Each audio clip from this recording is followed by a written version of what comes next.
Finally সেই দিনটা চলে এলো, যেই দিনটার জন্য ভাই অনেক দিন ধরে ওয়েট করেছিল। একটু এক্সাইটমেন্ট আর একটু ভয় নিয়ে ও এই দিনটা শুরু করলো।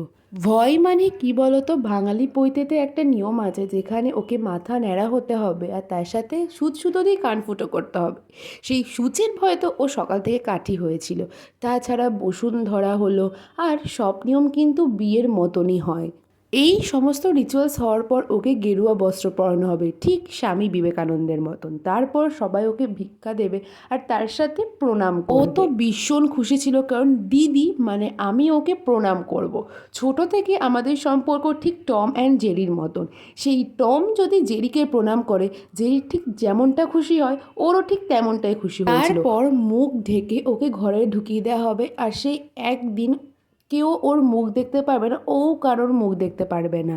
এই হলো নিয়ম।